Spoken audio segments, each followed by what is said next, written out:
Hello students, today we are going to start the topic that is the preparation of colloidal sol. ठीक है, तो basically बेटा हमने पिछले लेक्चर्स में कोलाइडल सोल पढ़े थे दो तरीके के, on the basis of disperse phase and dispersion medium, lyophobic और लायो। ठीक है, तो दो तरीके के हमने कोलाइडल सोल पढ़े थे on the base of disperse phase and dispersion medium. कौन कौन से? Lyophobic and lyophilic. तो मैंने क्या बताया था आपको, लायोफिलिक सोल क्या होते हैं? Basically lyo means liquid and philic means loving. मतलब क्या है कि जो सोल कैसे तैयार किए जाते हैं, मतलब कुछ ऐसे डिस्पर्स फेस, अगर हमारे पास ये कोलाइडल सोल्यूशन बनाना है हमने, ठीक है, यहाँ पे क्या होगा डिस्पर्जन मीडियम और इधर क्या डालेंगे हम डिस्पर्स फेस। अगर ये disperse phase directly dispersion medium से क्या कर जाता है, इंटरेक्ट कर जाता है, मतलब इसकी एफिनिटी इतनी होती है, इतनी अच्छी होती है कि ये क्या है डिस्पर्स फेस, डिस्पर्जन मीडियम क्या है यहाँ पर, डेट इज अ वाटर। ठीक है, जैसे ही इसके साथ इंटरेक्ट करेगा ये क्या बना देगा, कोलाइडल सोल्यूशन। ये क्या था आपके पास, lyophilic. But in case of lyophobic sol, अगर आपके पास यहाँ पर डिस्पर्जन मीडियम वाटर है और आप डिस्पर्स फेस कोई भी ले सकते हो, तो वो क्या करता है, वाटर के साथ जब आप उसको क्या करते हो, मिक्स करते हो, तो वो डायरेक्टली कोलाइडल सोल नहीं बना पाता। ठीक है, इसी वजह से हम कहते हैं कि बेसिकली वो स्टेबल नहीं होता। ये क्या होता है, स्टेबल होता है। क्यों? क्योंकि इसके सोल्ट्स क्या होते हैं, हाइड्रेटेड होते हैं। हाइड्रेटेड का मतलब इसमें बहुत ज़्यादा वाटर प्रेजेंट होता है। ठीक है, तो ये स्टेबल नहीं होते। तो जब ये डायरेक्टली प्रिपेयर नहीं किए जाते, इट मीन्स इनके लिए कुछ ना कुछ मेथड्स क्या होंगे, स्पेशल मेथड यूज़ करने पड़ेंगे हमें प्रिपेयर करने के लिए। ठीक है, तो वो आज हम इस क्लास में यही पढ़ेंगे कि लायोफोबिक सोल को तैयार करने के कौन कौन से मेथड है। लायोफिलिक को तो आपको ज़रूरत ही नहीं है, बेसिकली वाटर लिया, उसके अंदर आपने जैसे स्टार्च डाल दिया, स्टार्च को वाटर के अंदर डालोगे तो क्या बन जाएगा, colloidal sol. But in case of, अब मैं बात करूं लायोफोबिक की, तो लायोफोबिक के लिए आपको क्या करने पड़ेंगे, स्पेशल मेथड्स यूज़ करने पड़ेंगे। क्यों? क्योंकि वो वाटर के साथ डायरेक्टली उनकी एफिनिटी नहीं होती है कोलाइडल सोल को बनाने की। ठीक है, तो वो कौन कौन से मेथड हैं वो हमने डिस्कस करने हैं। ठीक है, फर्स्ट है आपके पास dispersion method and second one है आपके पास कंडेंसेशन मेथड। तो फर्स्ट डिस्पर्जन मेथड या इसका दूसरा नाम होता है डिसइंटीग्रेशन मेथड। एक ही बात है, ये कंफ्यूज मत होना। ठीक है, डिस्पर्जन मेथड या फिर डिसइंटीग्रेशन मेथड। डिसइंटीग्रेशन का मतलब ही क्या होता है, ब्रेक होना। डिसइंटीग्रेशन मतलब ब्रेक होना। ठीक है, तो डिस्पर्जन मेथड का मतलब क्या है कि यहाँ पर आपके पास कुछ बड़े साइज़ के पार्टिकल होते हैं और बड़े साइज़ के पार्टिकल्स को आप क्या करते हो, ब्रेक कर करके किस में चेंज करते हो, छोटे साइज़ के पार्टिकल में। कैसे? When the large size particle is converted into the small size particle. जैसे मैं कहती हूँ कि आपके पास एक ये बड़ा पार्टिकल है, ठीक है, आपने क्या करा, इसको ब्रेक करके इसको किस में कर दिया, छोटे छोटे पार्टिकल्स में ब्रेक कर दिया। वो पार्टिकल किस रेंज में आने चाहिए, और कोलाइडल रेंज में, मतलब 1 to 1000 नैनोमीटर में। तो मतलब ये जो पार्टिकल होगा इसका साइज क्या होगा, 1000 नैनोमीटर से बड़ा होगा। तो इट मीन्स यहाँ पर हम क्या कंसीडर कर सकते हैं कि ये वो वाला पार्टिकल होगा, कौन सा, जो कि सस्पेंशन का पार्टिकल है। ठीक है, उसको आप क्या कर रहे हो, कन्वर्ट कर रहे हो छोटे छोटे पार्टिकल्स में, और वो किस रेंज में आ रहे हैं, वो आ रहे हैं 1 to 1000 नैनोमीटर की रेंज में। तो उस मेथड को हम क्या बोलेंगे, डिस्पर्जन मेथड या डिसइंटीग्रेशन मेथड। अब कौन कौन सी टेक्निक्स बेसिकली हम यूज़ करेंगे इस मेथड के लिए? फर्स्ट है मैकेनिकल डिस्पर्जन या मैकेनिकल डिसइंटीग्रेशन मेथड। सेकंड है इलेक्ट्रिकल डिस्पर्जन मेथड या फिर इसका दूसरा नाम होता है braiding arc method. And third है पेप्टाइजेशन मेथड। इनको वन बाय वन हमने डिस्कस करना है। ठीक है, सेकेंड मेथड क्या होता है आपके पास, that is a condensation method. Condensation method का मतलब क्या है कि यहाँ पर जो पार्टिकल्स होते हैं उनका साइज ऐसे होता है, इतना छोटा छोटा। ये पार्टिकल का साइज क्या है, छोटा छोटा है। इनको आप कंडेंस करते हो। कंडेंस का मतलब क्या होता है, कूल या फिर एग्रीगेट। इनको आप क्या करते हो, एग्रीगेट करते हो। एग्रीगेट करने पर ये छोटे छोटे पार्टिकल्स कैसे एग्रीगेट होंगे, कुछ इस तरीके से ये एग्रीगेट हो गए और क्या बन गया, ये एक बड़ा पार्टिकल। तो मतलब यहाँ पर पार्टिकल का साइज क्या होगा, लेस देन 1 नैनोमीटर, और यहाँ पर क्या होगा 1 to 1000 नैनोमीटर। तो कंडेंसेशन का मतलब क्या हुआ, small size particle condensed into the colloidal range. मतलब स्मॉल साइज पार्टिकल को आप थोड़ा सा इससे बड़े पार्टिकल में कन्वर्ट करते हो और इस रेंज में लाते हो कि वो क्या बन जाए, कोलाइडल पार्टिकल। तो यहाँ से क्या पता चल रहा है आपको, condensation method is just opposite to disintegration method. वहाँ पे लार्ज पार्टिकल को क्या कर रहे थे, स्मॉलर पार्टिकल में कन्वर्ट कर रहे थे, और यहाँ पर स्मॉल पार्टिकल को किस में कर रहे हो, लार्ज पार्टिकल में। तो these method are just opposite to each other. Clear? Next, condensation method में आप कौन कौन सी टेक्निक्स पढ़ोगे? दो टेक्निक्स है, by chemical reaction and second one is by excessive cooling, ठीक है। तो बाय केमिकल रिएक्शन में कौन कौन से मेथड आते हैं आपके पास, ऑक्सीडेशन, रिडक्शन, हाइड्रोलिसिस और डबल डिकम्पोजिशन, ठीक है। और बाय एक्सेसिव कूलिंग में हम लेंगे आइस और ईथर का सॉल्यूशन, ठीक है। तो इनको हमने वन बाय वन डिस्कस करना है। इस क्लास में आज हम पढ़ेंगे ओनली डिस्पर्जन मेथड या डिसइंटीग्रेशन मेथड। क्लियर है? करें आगे स्टार्ट, नोट डाउन कर लो। देखिए हमने डिसइंटीग्रेशन मेथड के बारे में पढ़ना है। बेसिकली डिसइंटीग्रेशन मेथड में बेसिकली हमने क्या पढ़ा था कि जहाँ पे आप लार्ज पार्टिकल्स को क्या करते हो, कन्वर्ट करते हो किसमें, स्मॉल पार्टिकल्स में, ठीक है। तो उसके आगे टेक्निक्स थी कौन कौन सी, फर्स्ट थी मैकेनिकल डिसइंटीग्रेशन या मैकेनिकल डिस्पर्जन, सेकंड थी आपके पास इलेक्ट्रिकल डिसइंटीग्रेशन या electrical dispersion method, and third थी आपके पास पेप्टाइजेशन, ठीक है। तो फर्स्ट हम पढ़ रहे हैं मैकेनिकल डिस्पर्जन मेथड। तो मैकेनिकल डिस्पर्जन मेथड, एक बात तो इतनी क्लियर है कि आप क्या डिस्पर्जन मेथड पढ़ रहे हो, मतलब आपको लार्ज पार्टिकल को क्या करना है, स्मॉल पार्टिकल्स में कन्वर्ट करना है। तो वही क्या होगा आपके पास, वहीं से आप क्या तैयार करोगे, कोलाइडल सॉल्यूशन, ठीक है। तो कैसे करेंगे, देखिए ये कुछ इस तरीके का एक डायग्राम मैंने यहाँ पर बनाया है। ये कोलाइडल मील है, ठीक है। यहाँ पर क्या है, ये दो मेटालिक डिस्क लगी हुई है, मेटल्स की बनी हुई है मेटालिक डिस्क। तो क्या होता है, ये ऊपर होता है होपर। तो यहाँ पर क्या होता है, होपर। होपर में मतलब जिसमें आप क्या करोगे, डालोगे क्या चीज़, सस्पेंशन, क्योंकि सस्पेंशन ही डलेगा यहाँ पर। क्यों, क्योंकि सस्पेंशन का जो पार्टिकल साइज है वो क्या है, 1000 नैनोमीटर से बड़ा है। तो बेसिकली आपने क्या करना है, पहले वो सब्सटेंस का क्या करना है, मतलब वो सब्सटेंस लेना है जिसका आपको कोलाइडल सोल तैयार करना है, ठीक है। जैसे सपोज मैं एग्जांपल की बात कर रही हूँ, आपने क्या करना है, इंक है, इंक का आपने क्या करना है, कोलाइडल सोल। आपको पता है ना, इंक या पेंट्स जो हम करते हैं सारे कोलाइडल सोल्यूशन होते हैं, ठीक है ना। तो अगर मान लो आपको इसका क्या करना है, पेंट्स का कोलाइडल सोल तैयार करना है, तो आपको क्या करना पड़ेगा, पहले आपको इसका सस्पेंशन तैयार करना पड़ेगा, ठीक है। कोलाइडल सोल नहीं तैयार होगा डायरेक्टली, कोलाइडल सॉल्यूशन तैयार नहीं होगा, आपको क्या करना पड़ेगा, इसका सस्पेंशन तैयार करना पड़ेगा। और वो सस्पेंशन क्या होगा, आप यहाँ से पोर करोगे, और ये सस्पेंशन जैसे ही पोर करोगे, इन मेटालिक डिस्क के बीच में क्या होता है, गैप होता है। तो उसके सस्पेंशन के पार्टिकल्स क्या होंगे, यहाँ पर इन गैप के बीच में रिटेन हो जाएंगे, ठीक है। फिर आप क्या करोगे, इस मेटालिक डिस्क को क्या करोगे, इलेक्ट्रिसिटी की हेल्प से चलाओगे। तो ये जो मेटालिक डिस्क होती है ये अपोजिट डायरेक्शन में रोटेट करती है, मतलब एक अगर इस डायरेक्शन में रोटेट कर रही है तो दूसरी क्या, एक ऐसे रोटेट कर रही है तो दूसरी ऐसे करेगी। जैसे ये क्लॉकवाइज होगी और ये एंटी क्लॉकवाइज, इस तरीके से, ठीक है। एक अगर इस तरीके से मूव कर रही है तो दूसरी कैसे मूव करेगी, इस तरीके से। आ रही है बस समझ। तो ये अपोजिट डायरेक्शन में क्या करती हैं, रोटेट करती हैं। जैसे मैं एग्जांपल अगर बात करूँ ना, आटा पीसने की मशीन होती थी पहले, आजकल तो इलेक्ट्रिसिटी से चलती हैं, ठीक है। पहले हाथ से भी पीसते थे आटा, कुछ इस तरीके से। लेडीज़ क्या करती थी, इस तरीके से करती थी और इस तरीके से करती थी ना। वो गेहूं का पार्टिकल साइज़ क्या था, बड़ा था। जब आपने क्या करा, उसको पीसना स्टार्ट करा, चाहे वो क्लॉकवाइज में कर रहे हो या एंटी क्लॉकवाइज में कर रहे हो, तो वो जो गेहूं के पार्टिकल्स है जिनका साइज़ बड़ा है वो क्या हो गए, छोटे छोटे पार्टिकल्स में क्या हो गए, जनरली कन्वर्ट हो गए, ठीक है। तो यही हिसाब इनका होता है। यहाँ से आप सस्पेंशन पोर करते हो, ये बेल्ट जो होती है ना मेटालिक डिस्क वाली, ये जो बेल्ट्स लगी होती है मेटालिक डिस्क, ये क्या करती हैं, अपोजिट डायरेक्शन में रोटेट करती हैं। और जैसे ही अपोजिट डायरेक्शन में रोटेट करेगी, यहाँ पर ये जो लार्जर पार्टिकल्स का साइज़ है ये किस में हो जाएगा, स्मॉलर पार्टिकल साइज़ में क्या हो जाएगा, कन्वर्ट हो जाएगा। और वहाँ से आपके पास ये जो बेसिकली इनकी स्पीड होती है, हम बेसिकली क्या लेते हैं, 7000 RPM। 7000 RPM का मतलब है 7000 रेवोल्यूशन पर मिनट, ठीक है।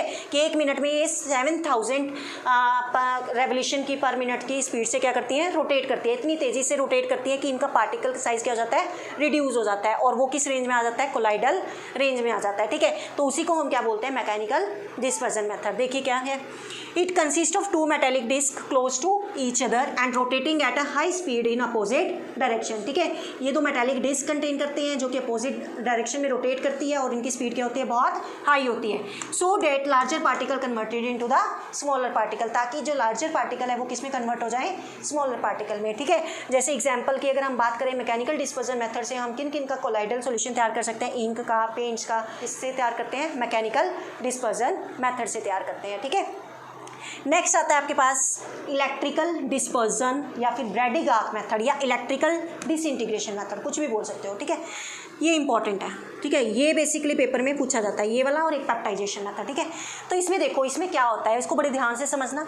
बेसिकली इसके लिए, जैसे इसमें इंक और पेंट का कोलाइडल सोल तैयार कर रहे थे हम, ये वाला जो मेथड है ये बेसिकली गोल्ड हो गया, प्लैटिनम हो गया, सिल्वर हो गया या कॉपर हो गया, अगर आपको इनका कोलाइडल सोल तैयार करना है तब आप किस मेथड का यूज़ करते हो, ब्रैडी गार्क मेथड का। किस किस का सोल तैयार करना है, गोल्ड, सिल्वर, कॉपर या फिर प्लेटिनम। ठीक है, तो इसमें क्या करते हैं हम, देखो आपके पास ये मैंने क्या लिया, एक कंटेनर, ये वाला कंटेनर लिया, ठीक है, इसके अंदर मैंने क्या डाल दिया, ये dispersion medium, that is the dispersion medium.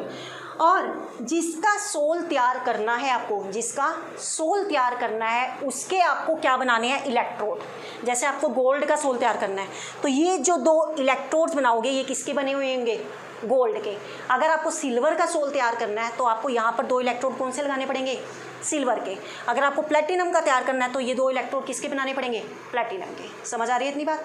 तो जिसका सोल तैयार करना है आपको उसके क्या करोगे, 2 इलेक्ट्रोड्स तैयार करोगे, एक एनोड और दूसरा कैथोड। इनको कनेक्ट करोगे with the help of electricity. ठीक है, इसके सराउंडिंग, ये वाला जो कंटेनर है इसके सराउंडिंग आपने इस कंटेनर को सराउंड करना है किससे, आइस से।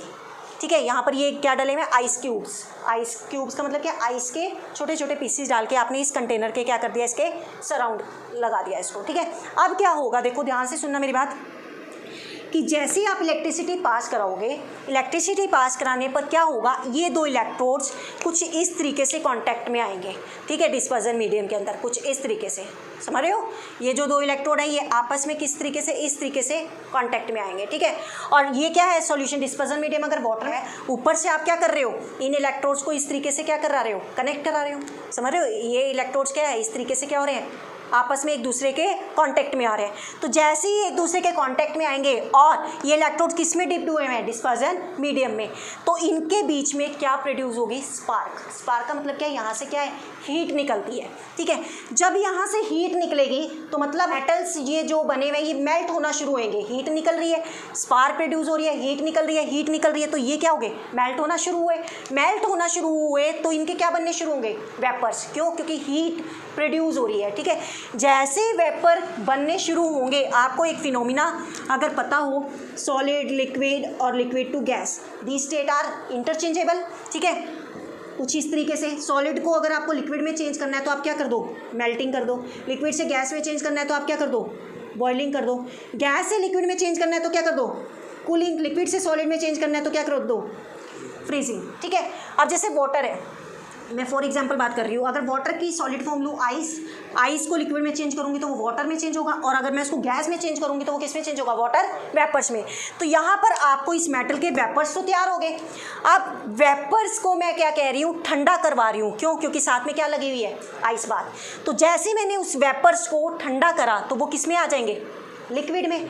तो मतलब जो इसके वो पार्टिकल्स होंगे वो इस डिस्पर्जन मीडियम में क्या हो जाएंगे, डिस्पर्स हो जाएंगे। ठीक है, समझ रहे हो। वेपर्स को जब आप कूल करोगे, कंडेंस करोगे, बेटा इसको साइलेंट करो जरा पहले, जब इन वेपर्स को आप क्या करोगे, कंडेंस करोगे। कंडेंस करने का मतलब क्या, ठंडा करोगे तो वो अपनी स्टेट किस में चेंज कर लेंगे, लिक्विड में। और इस लिक्विड के अंदर ही वो क्या हो जाएंगे, डिस्पर्स हो जाएंगे, और वहाँ से वो जो पार्टिकल्स मिलेंगे आपको, वो किसके मिलेंगे, वो मिलेंगे कोलाइडल पार्टिकल्स। आ रही है बस समझ।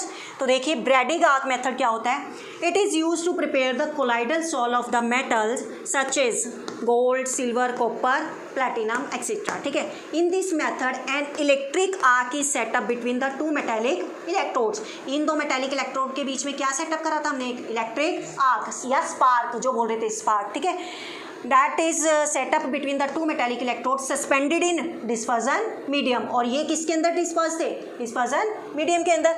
The intense heat of an arc convert the metal into the vapour. जो उनसे हीट निकली उन्होंने क्या करा, इन मेटल को पहले मेल्ट करा, और मेल्ट करने के बाद उसको किस में चेंज कर दिया, वेपर्स में। ठीक है, विच आर कंडेंस्ड इमीडिएटली, जिनको इमीडिएटली कंडेंस किया गया into the ice cold water bath, और कंडेंस करके वो किस में डिस्पोज हो गए, जनरली डिस्पर्जन मीडियम में। और वो जो पार्टिकल की रेंज आएगी वो कौन सी आएगी, that comes in the range of colloidal particle 1 to 1000 nanometre. Clear है, आ रही बात समझ।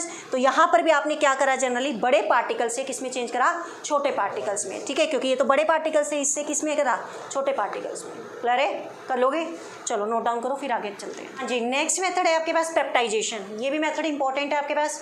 पेप्टाइजेशन अगेन किसकी टेक्निक है, डिसइंटीग्रेशन मेथड की। अगेन आपको पता है लार्जर पार्टिकल को किस में कन्वर्ट करना है, स्मॉलर पार्टिकल्स में। ठीक है, तो पेप्टाइजेशन का मतलब फर्स्टली होता क्या है, पेप्टाइजेशन मतलब प्रेसिपिटेट। ठीक है, आप मुझे ये बताओ कि प्रेसिपिटेट क्या होता है। बेसिकली प्रेसिपिटेट का मतलब क्या होता है, अगर आप देखो सपोज ये एक पार्टिकल है, इसके अंदर क्या है, छोटे छोटे पार्टिकल्स हैं, यही होता है प्रेसिपिटेट भाई, तभी तो इकट्ठा होता है ना। प्रेसिपिटेट का मतलब क्या है, अगर मैं चौक को वाटर के अंदर डाल दूँ तो चौक डिजोल्व नहीं होता, नीचे बैठ जाता है। नीचे बैठने का मतलब क्या है, वो एक क्या है, बड़ा पार्टिकल है और उसके अंदर क्या है, छोटे छोटे पार्टिकल्स हैं। तो ये क्या मान के चल रहे हैं हम, क्या है ये प्रेसिपिटेट, ठीक है।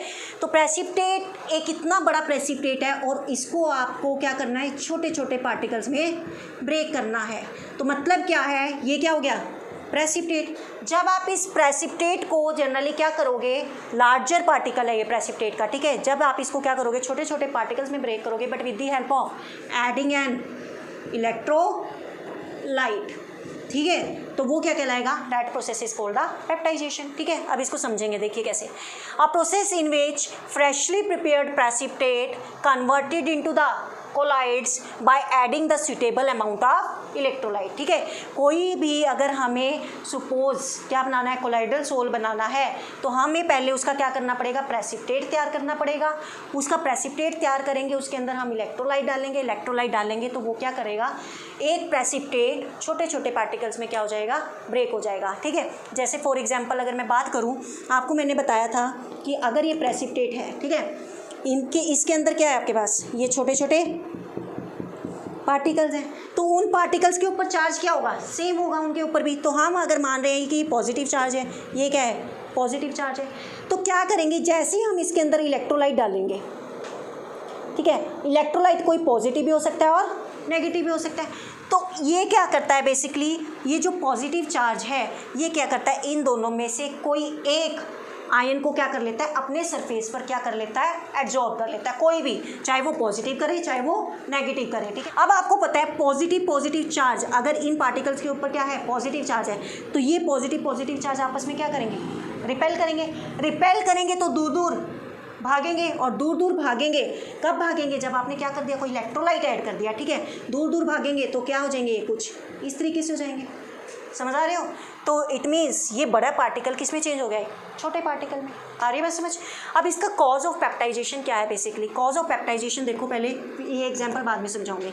During the peptization the particles of precipitate absorb one type of ion of an electrolyte. मतलब जब पेप्टाइजेशन होता है तो पेप्टाइजेशन के दौरान जो ये पार्टिकल्स होते हैं प्रेसिपिटेट के, ये कोई एक आयन को क्या कर लेते हैं, एब्जॉर्ब कर लेते हैं, कहाँ पर, अपने सरफेस पर, and get disperse due to the electrostatic repulsion, और बाद में डिस्पर्स हो जाते हैं, क्यों, क्योंकि इनके बीच में क्या हो जाती है, इलेक्ट्रोस्टैटिक रिपल्शन। आ रही है बात समझ।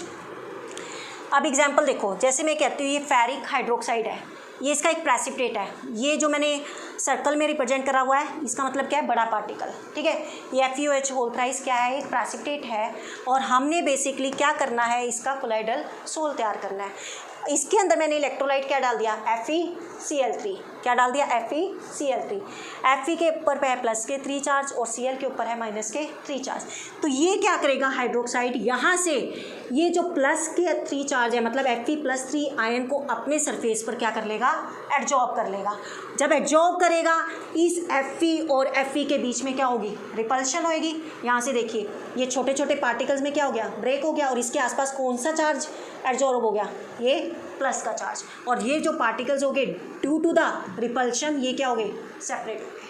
समझ आ रही है। तो इसी को हम क्या बोल रहे हैं, पेप्टाइजेशन, ठीक है, या पेप्टाइजेशन, ठीक है। प्रोनाउंसिएशन है ये, आपको जो बोलना है पेप्टाइजेशन बोल दो, पेप्टाइजेशन बोल दो, whatever you want to say, ठीक है, तो आप बोल सकते हो। क्लियर है। पेप्टाइजेशन क्या करना है, एक फ्रेशली प्रिपेयर्ड प्रेसिपिटेट लेना है और उसके अंदर क्या डालना है, अपने इलेक्ट्रोलाइट डालना है। इलेक्ट्रोलाइट डालने से क्या होगा, जो फ्रेशली प्रिपेयर्ड प्रेसिपिटेट है वो छोटे छोटे पार्टिकल्स में डिस्पर्स हो जाएगा, उसी को हम क्या बोलेंगे, पेप्टाइजेशन। क्लियर है, कर लोगे। तो आज हमने डिस्पर्जन मेथड में 3 मेथड पढ़े हुए basically, mechanical method, second Bredig arc method या इलेक्ट्रिकल डिसइंटीग्रेशन मेथड या electrical dispersion method, third peptization. Clear है। तो नेक्स्ट जो हमारे पास कंडेंसेशन मेथड है वो हम कल डिस्कस करेंगे बेटा। कोई प्रॉब्लम होती है then you can do comment and ask, ठीक है। Okay, thank you.